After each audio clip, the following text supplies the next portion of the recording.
Hemos citado esta tarde al exministro de Educación, Idel Wexler, para conversar sobre este nuevo sistema de notas que implementará el Ministerio de Educación. Ya lo hemos conversado aquí en Contacto, ¿no es cierto? Ya no va a ser del 0 al 20, sino una serie de rúbricas por las cuales evaluarán a sus hijos y habrá el nivel insatisfactorio, el nivel logrado, el nivel satisfactorio y el nivel...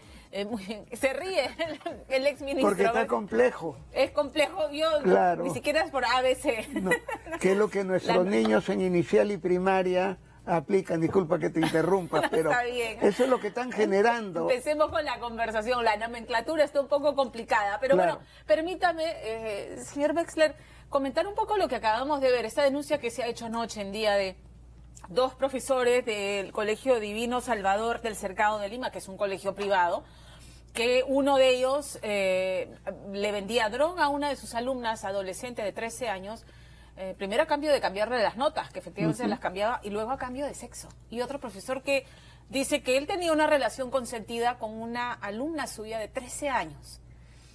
Siendo un colegio privado, ¿el Ministerio de Educación puede intervenir? Desde luego. ¿Ya? Los colegios públicos y privados están bajo la rectoría del Ministerio de Educación. Claro. Y en este caso la UGEL correspondiente, donde está ubicado el colegio, ¿en qué lugar es exactamente? Vía El Salvador. Cercado de Lima.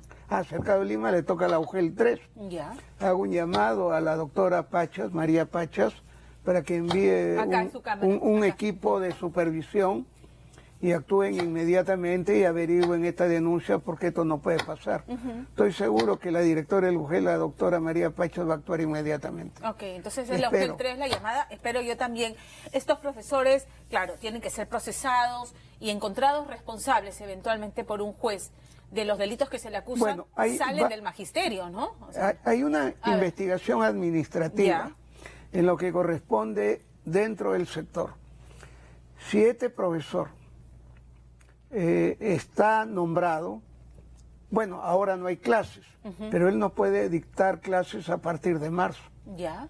Él tiene que ser separado porque está acusado de una situación de violencia sexual, digamos así. Y porque además hay pruebas, porque el padre organizó un operativo para capturarlo con la policía, lejos de ir y buscarlo y reventarlo, que seguramente le hubiera provocado a este padre de familia. Lo que hizo fue organizar un operativo y encontraron al profesor que le proveía de droga a su hija con quetes de cocaína, ¿no? Con paquetitos y todo. Lo encontraron además en flagrancia.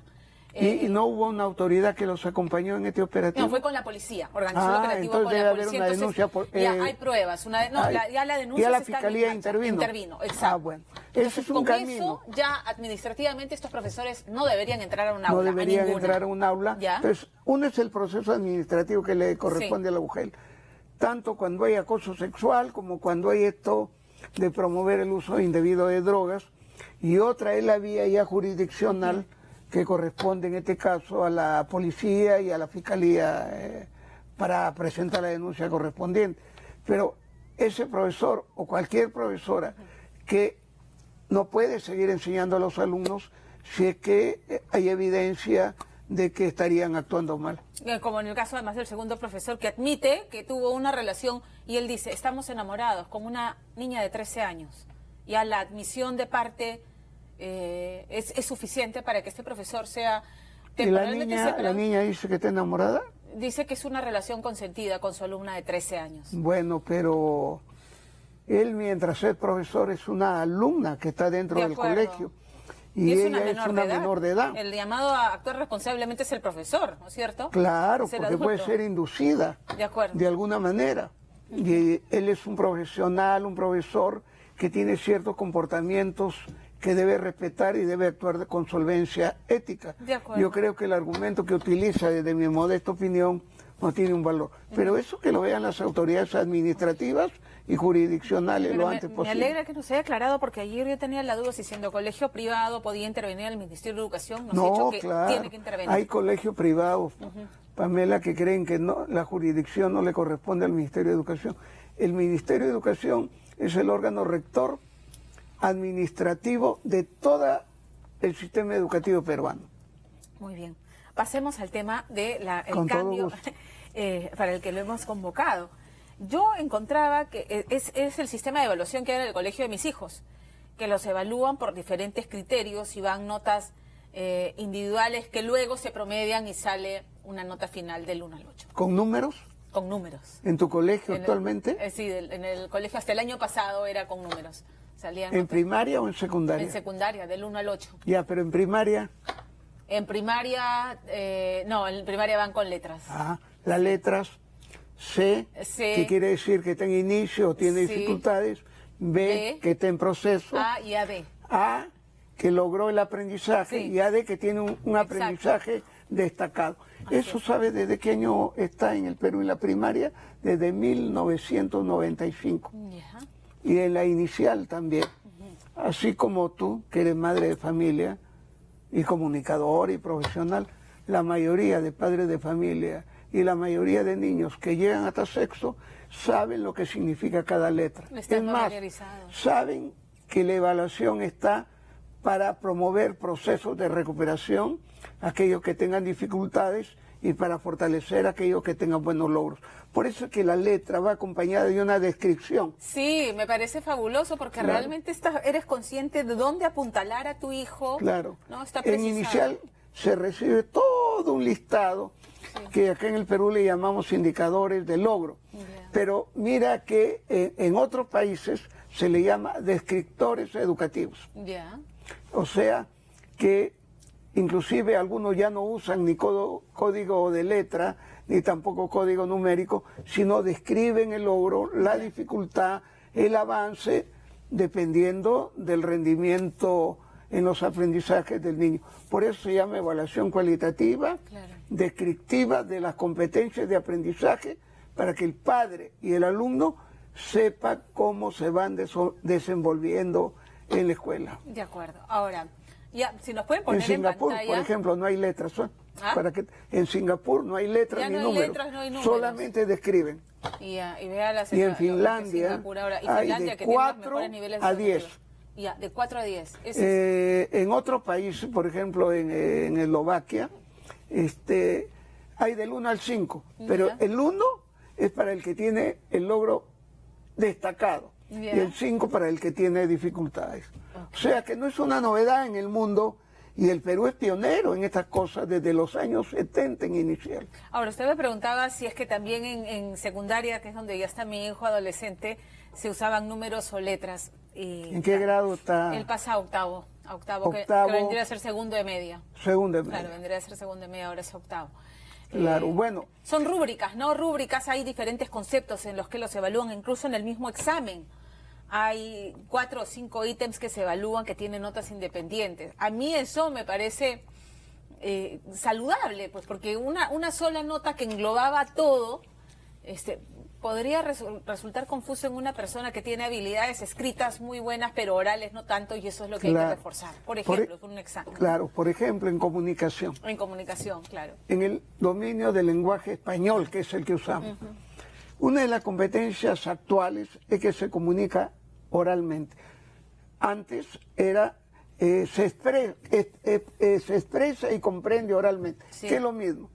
Entonces la expresión y la comprensión oral o la comunicación oral se va evaluando y aparecen una serie de descriptores educativos. Por ejemplo, una narración, el lenguaje gestual, el manejo del escenario, la motivación del auditorio, el manejo de los tonos de voz. Entonces se llaman descriptores educativos que cuando termina el periodo de evaluación te entregan la libreta y tú sabes en qué camina bien, en qué camina muy bien y en qué tiene dificultades. Ahora entiendo que a eso apunta esta nueva nomenclatura para la evaluación de los chicos. O sea, y ahora sí está claro, logro muy satisfactorio, logro básico, logro inicial. Con logro básico pasas. Claro, pero ahí está el error del Ministerio de Educación. ¿Cuál es la crítica que hace a este sistema?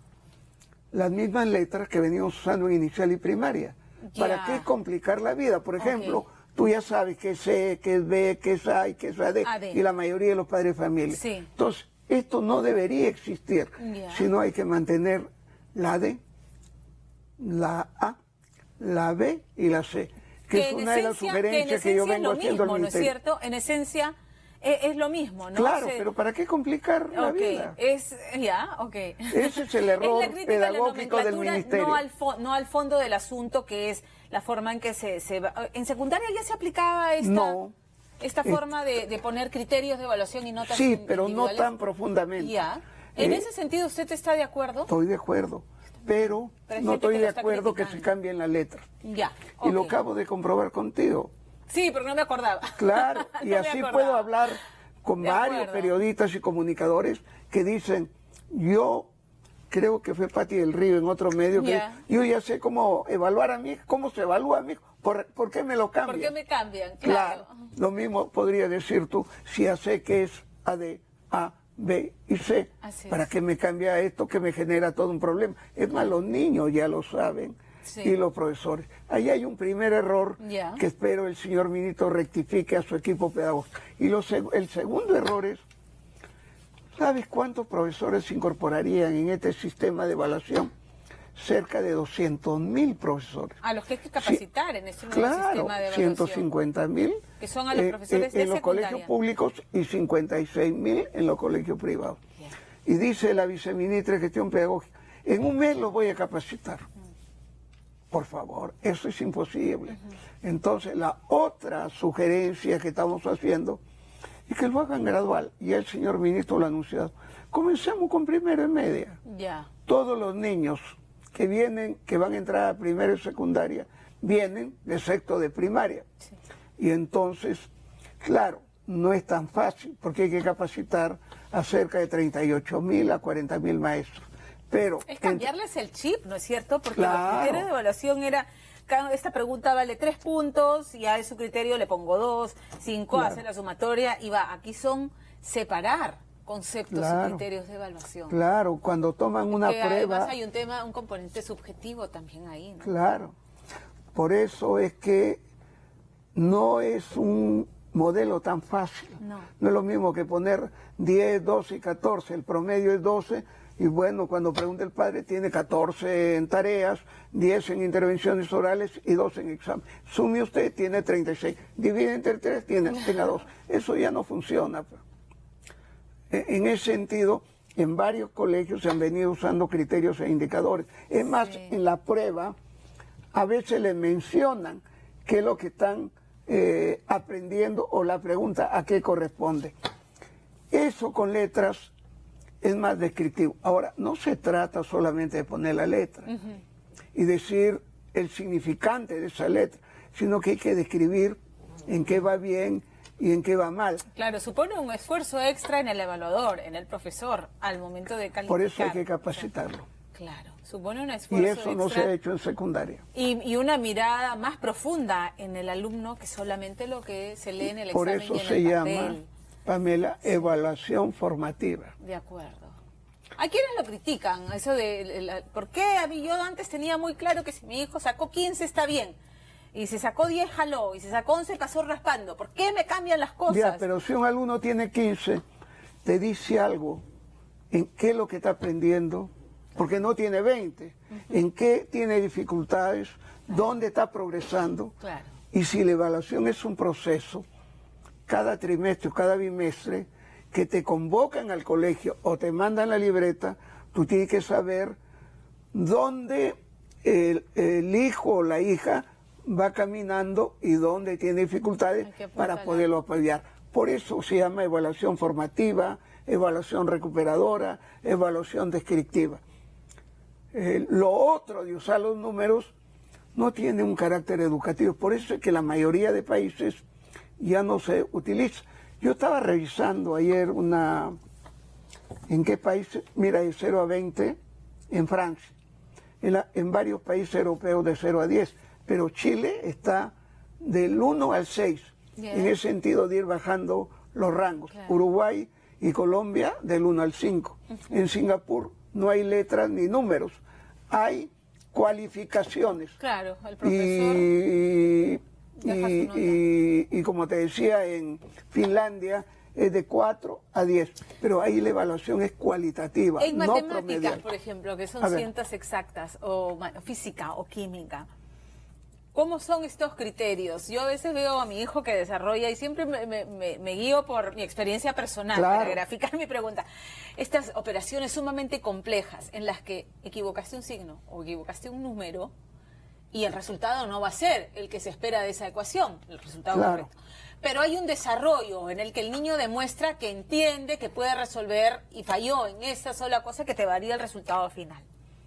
Entonces, hay un criterio de evaluación que te hace ver que efectivamente el chico entendió la lección, se equivocó en esto, hay que reforzar, tiene que estar más atento, pero el desarrollo estuvo bien. Claro. ¿Cómo se evalúan? ¿Cómo entran los criterios de evaluación en ciencias exactas como física, química, matemáticas? Bueno, hay diferentes competencias. En el caso de matemática, una cosa es el manejo de la operación. Por ejemplo, en un problema, lo que algunos le llamamos antes el dominio algorítmico, que es un término complejo, de las cantidades. Ahora sí, ese uso de las cantidades. Cuando tú le planteas un problema, una cosa es que sepa sumar, restar, multiplicar, dividir. Pero otra cosa es la organización de los datos. El entendimiento de cuál es la interrogante del problema. Entonces, cuando tú ubicas los datos y cuál es la interrogante del problema, tú ya estás avanzando en un criterio de entendimiento del enunciado del problema. Generalmente la parte procedimental es operativa, depende de qué tipo de procedimiento estás usando. Y el resultado tiene otra valoración. Entonces ahí tú tienes una serie de descriptores educativos que te permiten decir no solamente obtuvo el resultado en el problema, sino en qué capacidades está bien, en qué tiene, para ir trabajando de manera sostenida para que él aprenda a resolver problemas. Por darte un ejemplo muy sencillo, es como también un niño, tú le pides que te identifique las propiedades de este folder. Entonces, a ver, dime las propiedades. Entonces él te va a decir, este es marrón, negro, espero que no te diga rojo, ¿no? ¿Qué forma tiene? Tiene forma rectangular, ¿cuál es la textura? Lisa.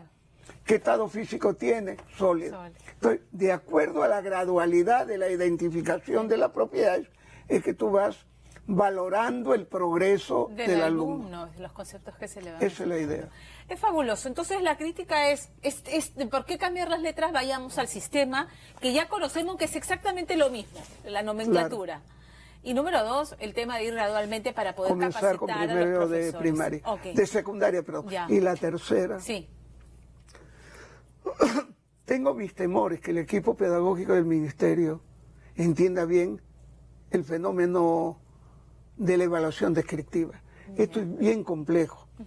El año 95, yo lo vengo siguiendo porque he sido maestro de aula y porque con el profesor Lucho Guerrero y con la profesora Elisa Galvez fuimos lo que hicimos la propuesta el año 95. No digo que somos los creadores, pero somos lo que planteamos una propuesta.